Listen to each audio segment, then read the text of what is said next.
Et stop, tu roules sur le boulevard BD, cet album est fait pour toi. Le Grizzly, tome 1, un drôle de Chabanais.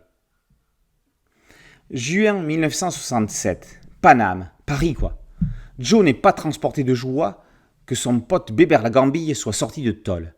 Ils ont fait pas mal de turbins ensemble dans le temps, mais se sont quittés sur une mauvaise note. Joe a refusé de participer au coup foireux qui a amené Bébert en prison. Ce dernier pense que c'est Joe qui l'a balancé et est même persuadé qu'il lui a piqué son Grisby, un butin estimé à 250 000 francs. Il lui a donné 1 mois pour le rembourser. Joe raconte tout ça à ses potes Toine et le Grizzly et leur demande de mettre leur nez dans l'affaire. Un drôle de Chabanais sent bon les films de truands au dialogue signé Michel Audiard. Un drôle de Chabanais, ça signifie un sacré bordel. Ça va chauffer entre flics et truands, deux mondes entre lesquels la frontière n'est pas si épaisse que ça. Guy Roussel, alias le Grizzly, est un ancien boxeur. Dans le fond et dans la forme, il a tout de Lino Ventura qui jouait ce genre de rôle au cinéma après avoir été catcheur. Aujourd'hui, le Grizzly est rangé des voitures.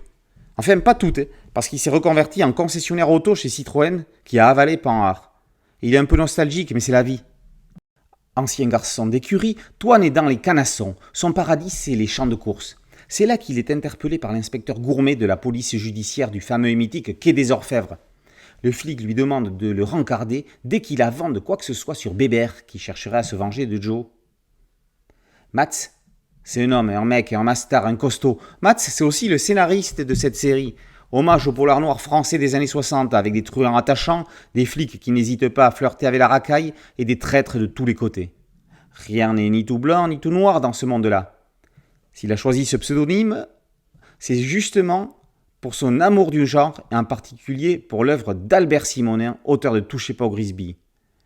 Léo Mallet, Frédéric Dard et Alphonse Boudard veillent également sur cette série qui permet de ne pas les oublier.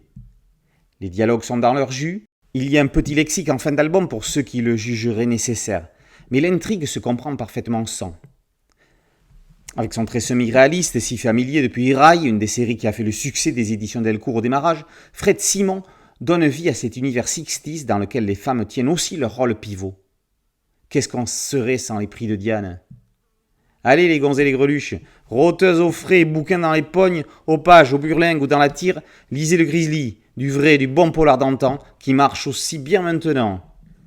Le Grizzly, tome 1, un drôle de Chabanais, par Mats et Simon, et paru aux éditions d'Argo. Boulevard BD, c'est un site dédié, un podcast audio et une chaîne YouTube. Merci de liker, de partager et de vous abonner. A très bientôt sur Boulevard BD. Ciao.